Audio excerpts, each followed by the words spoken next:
রাসূল সাল্লাল্লাহু আলাইহি ওয়াসাল্লাম বলেছেন, যেই ঘরে সূরা বাকারা তিলাওয়াত করা হয় সেখান থেকে শয়তান চলে যায়।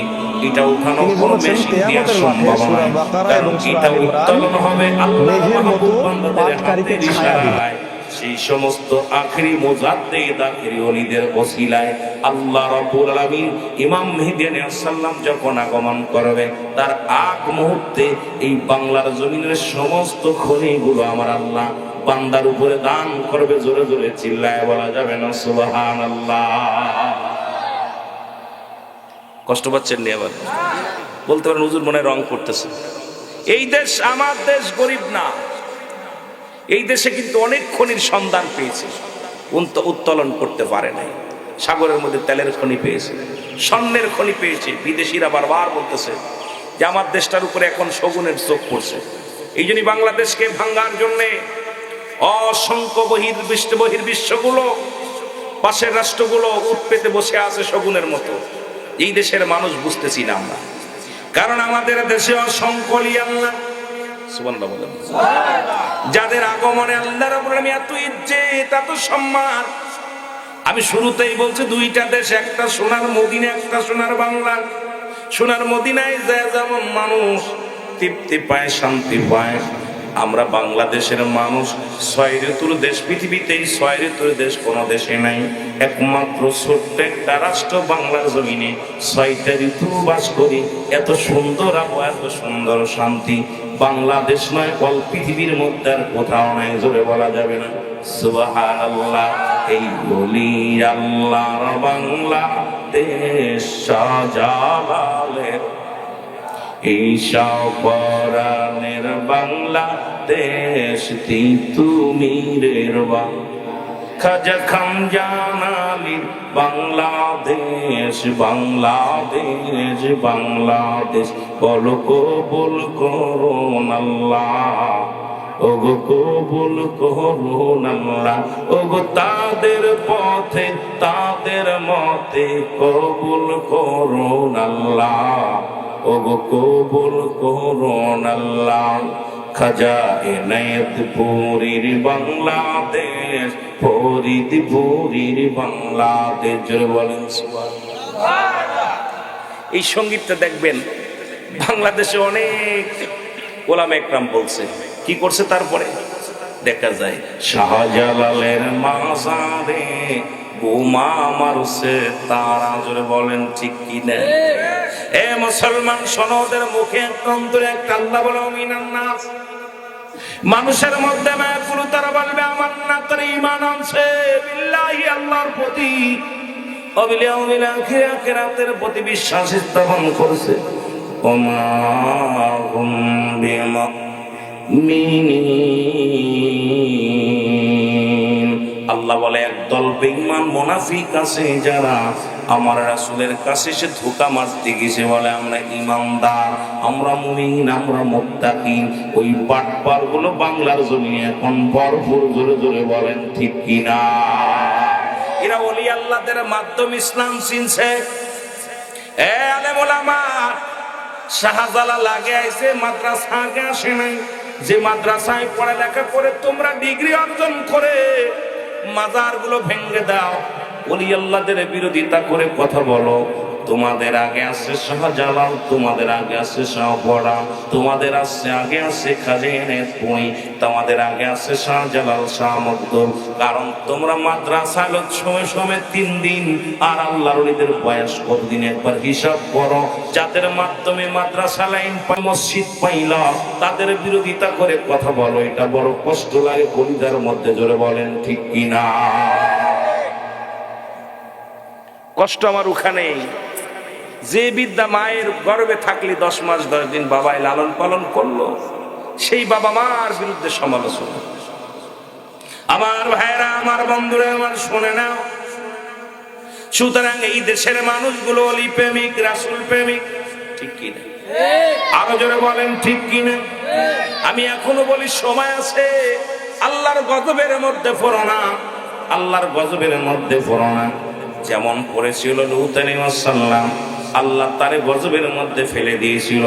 ও মুসলমান শোনো, যেমন ইউনূস আলাইহিস সালাম যেমন পড়েছিল পৃথিবীর মধ্যে, শীশ আলাইহিস সালাম যেমন পড়েছিল ইব্রাহিম আলাইহিস সালাম, যেমন আল্লাহ অনেক পরীক্ষা নিয়েছিল অনেক নবীদেরকে।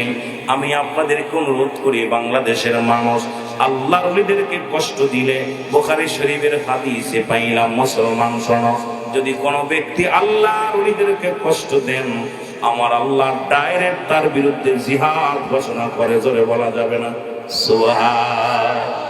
আর একটু জোরে বলো আল্লাহু আকবার। এখন ওলিদের মাজার গুলো ভাঙো।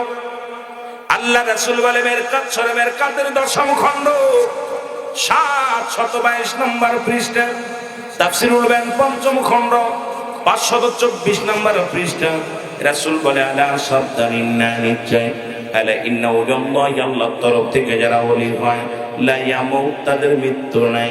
এখন আল্লাহর ওলি কোনো মানুষে বানায় না। আজকে আমার দেশের যারা আল্লাহর ওলি মানুষে বানাইছে, এই বানানো পীর সাহেবরাই এখন বাজার ভাঙ্গার ফতোয়া লাগাইছে। ধরে বলেন ঠিক কি না?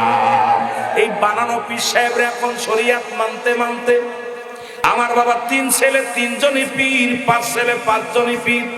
এখন পীরের ছেলে পীর, চোরের ছেলে চোর, ডাকাতির ছেলে ডাকাত, মাওলানা ছেলে মাওলানা, এমন কোন রেওয়াজ আসেনি?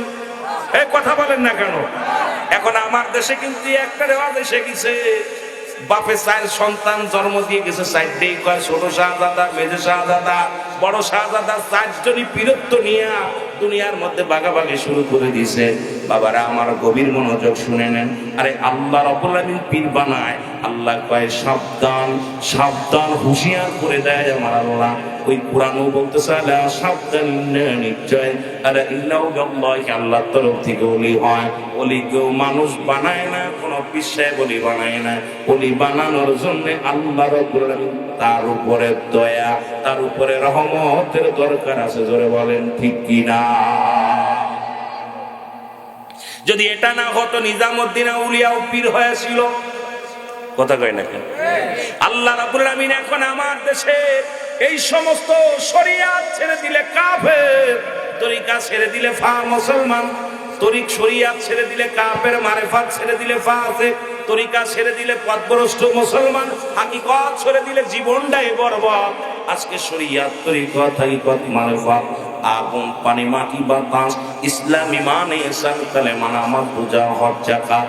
মুসলমান শোনো, এখন কোন অবস্থা, এখন যে অবস্থা চলতেছে, আমি আপনাদেরকে বলতে চাই, যদি আল্লাহর ওলিদের না মানেন, ইসলামটাকে আপনি অস্বীকার করবেন। আমার জ্ঞান, আমার দেন যেটা বলে, আগে আল্লাহর ওলিদের মানার দরকার আছে কি না? তবে আল্লাহর ওলিরা কোনো মাকসুদ নাই, মাকসুদ হলো স্বয়ং আল্লাহ। একটা ভুল করি কিন্তু আমরা অনেকেই ভুল করি। শাহজালাল মাকসুদ নয়, শাহ কোরআন, আত্মশির হুজুর, চরমনার হুজুর, সারসিনার হুজুর, ফুরফুরা শরীফ হুজুর, দেয়ানবাগের তাবলিগ হুজুর, এ মুসলমান আমলিকের হুজুর, বিএনপির হুজুর যারা আছেন শোনেন, হুজুর কোনো মাকসুদ নাই, মাকসুদ হলো স্বয়ং আল্লাহ। উনি হলো মাধ্যম ঠিকানা, আল্লাহ পার একমাত্র ঠিকানা। এই ঠিকানায় গেলে পাওয়া যাবে কারে? এই ঠিকানা বরাবর পাওয়া যাবে রাসূলকে। আর রাসূলের প্রেম দুনিয়ায় যারা ডুব দিতে পারবে, এরাই পাবে একমাত্র মওলাকে। জোরে বলেন ঠিক কিনা? একটু মহব্বতের সঙ্গে দুরূদ শরীফ পড়েন, আল্লাহুম্মা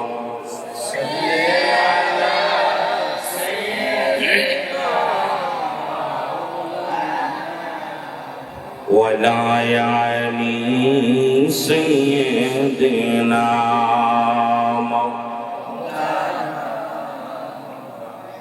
আমার ভাইরা, আমার বন্ধুরা, আমার যে কথাগুলো বলি একটু লক্ষ্য করেন। একজন পীরের দরবারে লেখা পাইলেন, রাস্তা দিয়ে যায়। পীরের দরবারে যদি কোনো ব্যক্তি গোলামি করে, জানমাল কোরবানি করে যদি কেউ খেরকত করে, আল্লাহ তাকে হয় পৃথিবীর বাদশাহী দান করে, রাজত্বই দান করে, আর না হয় তাকে মুরাদ ফকির বানায়া দেয়। মুরিদ এই কাগজটা পাইয়া বড় যত্ন করে উঠাইলেন। কথাগুলো মনে রাখবেন, আমি আস্তে আস্তে আলোচনার মধ্যে যাই। শরীয়তের আলোচনা সারা জীবন করে গেলাম। যত আলোচনা ইউটিউবের মধ্যে দেখছেন, কত শরীয়তের আলোচনা, রাসূলের সম্মান, সাহাবীদের সম্মান, নামাজ, রোজা, মা বাবার খেদমত, স্ত্রী স্বামী স্ত্রী, কত ওয়াজ শরীয়তের ওয়াজ করলাম। আজকে একটু লক্ষ্য করেন, আল্লাহর ওলিদের ভিতরে খেদমত করলে, গোলামি করলে, কি পাওয়া যায় এই বিষয়ের উপরে একটা কথা আমি বলে যাই রে মুসলমান। এই কাগজটনি পাইলেন, লেখা দেখলেন পীরের দরবারে গোলামি করলে কি হয়, জানমাল কুরবানি করলে আল্লাহ তারে বাদশা বানা দেয়। উনি বাড়ি গেলেন, বাড়ি যাইয়া জমা জমি যা ছিল সব বিক্রি করলেন, বিক্রি করিয়া পীরের দরবারে নিয়ে বললেন, হুজুর এই নেন, আমি আপনার কাছে আমার বাড়ি ঘর জমি জমা যা ছিল সব কিছু আপনারা দিয়ে দিলাম। হুজুর জমি জমা পায়া